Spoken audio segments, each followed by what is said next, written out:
আমি চিৎকার করে কাঁদিতে চাহিয়া করিতে পারিনি চিৎকার। আমি চিৎকার করে কাঁদিতে চাহিয়া করিতে পারিনি চিৎকার। বুকের ব্যথা বুকে চাপাই নিজেকে দিয়েছি ধিক্কার।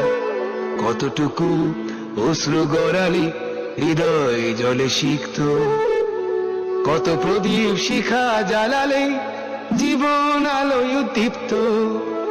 কত ব্যথা বুকে চাপালে তাকে বলি আমি ধৈর্য। নির্মমতা কত দূর হলে জাতি হবে নির্লজ্জ।